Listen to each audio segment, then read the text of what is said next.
అడగద్దు. Parents meeting లో అందరి ముందు పిల్లని చెప్పింది ప్రిన్సిపల్ కావాలి నాకు. ప్రిన్సిపల్ నిలవండి. ప్రిన్సిపల్ వేరేనా అన్నావు కదా పిల్లలు నా కూతురు ఇచ్చారేసింది నీకెవరిచ్చాడు నా కూతురు తప్పు చేసి 16 ఏళ్ల వయసులో ఫాస్ట్ ఉంటుంది వాళ్ళ వయసు. ఆలోచించే శక్తి కూడా కనుగు వేరేగా ఉంటుంది. మెచ్యూరి మైండ్ కాదు. వాళ్ళని ఇబ్బంది పెట్టే రైట్స్ మనకు లేవు.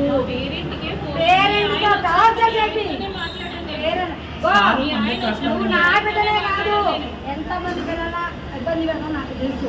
ఆసియా నా ఫ్రెండ్, లక్ష్మి నా ఫ్రెండ్, పిల్లలు ఉన్నారు. డబ్బుల విషయంలో నువ్వు ఎంత బాధ పెట్టావో నాకు తెలుసు. నా బిడ్డకి ఎవరైతే నువ్వు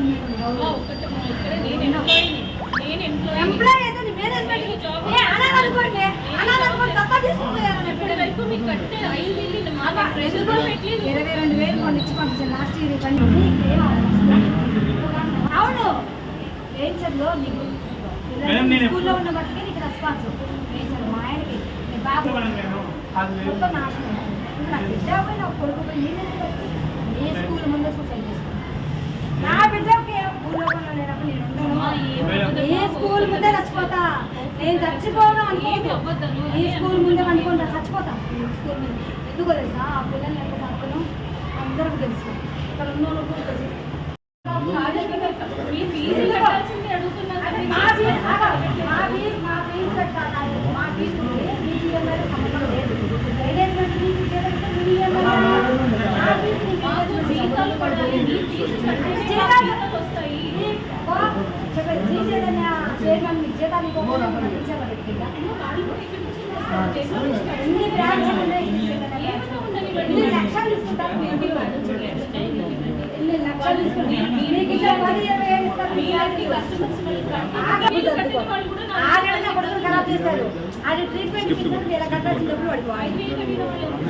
చేసిన ఫీజు కట్టకపోతే పేరెంట్స్ ఇబ్బంది పెట్టాను. నేను ఏం చేసినాను అందరి ముందు నన్ను ఇన్సల్ట్ చేసిందని స్కూల్ కాడ నుంచి ఏడ్చుకుంటూ వచ్చింది.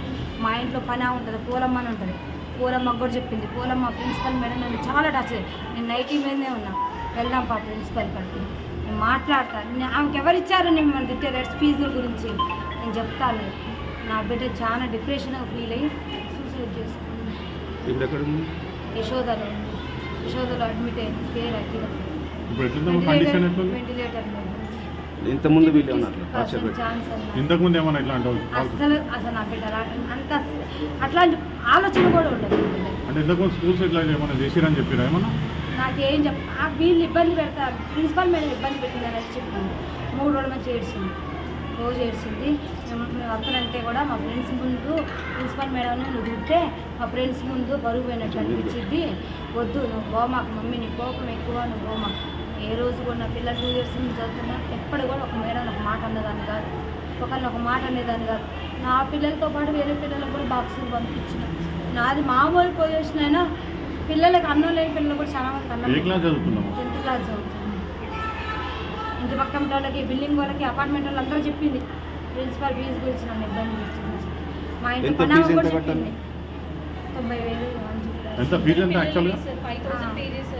90,000 ఇవి కట్టాలన్నారు. లాస్ట్ ఇయర్ కొంచెం పెండింగ్ ఉంది. మొత్తం కలిసి మనం 22,000 ఇచ్చిన. అయితే ఇంగ్లీష్లో తక్కువ మార్కులు వచ్చినాయని లాస్ట్ 1 month 2 months క్రితం బాబుని టార్చర్ చేశాను. బాబు డిప్రెషన్లోకి వెళ్ళిపోయింది. వీళ్ళ వల్ల బాబుకి ఇప్పుడు దగ్గర 1 lakh వరకు ట్రీట్మెంట్ అయింది. నా దగ్గర అన్ని రిపోర్ట్స్ ఉన్నాయి, అన్ని ఫైల్స్ ఉన్నాయి. నేను బంజారా హిల్స్ సైకాలజిస్ట్ ఆశా హాస్పిటల్లో చూపిస్తున్నా. డాక్టర్ చైతన్య దగ్గర చూపిస్తున్నాను. ఓన్లీ బాబుకి 35 or 40 వచ్చిన ఇంగ్లీష్ మార్కులని ప్రిజర్వ్ చేశారు. బాబు 10th క్లాస్. అయితే వేల కట్టాల్సిన ఫీజు బాబు ట్రీట్మెంట్ అన్నారు. ఆల్రెడీ బాగా సార్ కూడా చెప్పిన బాబుకి అబ్నార్మల్ ఉంది, బాబు కండిషన్ ట్రీట్మెంట్ నడుస్తుంది, బాబుకి హెల్త్ బాగాలేదు కానీ ఆ డబ్బులు అట్లా యూజ్ చేస్తున్నా. లోన్ పెట్టిన, లోన్ రాగానే ఒకేసారి ఎట్ ఏ టైం నేను ఎంత ఫీజు ఉంటే అంత క్లియర్ చేస్తాను కూడా మా సార్ చెప్పింది. బాబు కూడా బాగాలేదు.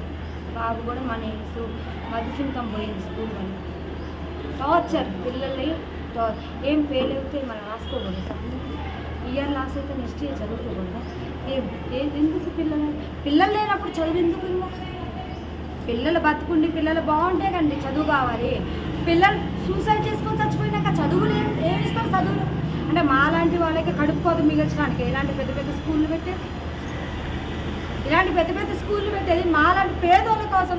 ఇప్పుడు మేము ఎక్కడో ఉంచి బతకడానికి వచ్చినాం, మేము తెలుగు మీడియం చదువుకున్నాం, సరైన జాబులు రాలేదనే కదా పెద్ద పెద్ద స్కూల్లో వేస్తే ఇంగ్లీష్ మీడియం చదువుకొని ఫారెన్ కంట్రీస్ అటు ఇటు పోతారు, మంచిగా మా పిల్లలు సెటిల్ అవుతారనే వేసాక మా పిల్లల్నే భూముల మీద నుంచి లేకుండా చేస్తే మీరెందుకమ్మా ఇలాంటి స్కూళ్ళు పెట్టుకొని ఏం యూజ్?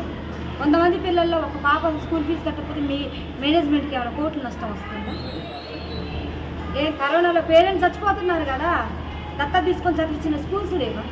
ఒక పేరెంట్ ఒక పిల్ల 100 మంది పిల్లలు ఒక పిల్ల కట్టకపోతే మీకు కోట్లు నష్టం వచ్చిందా?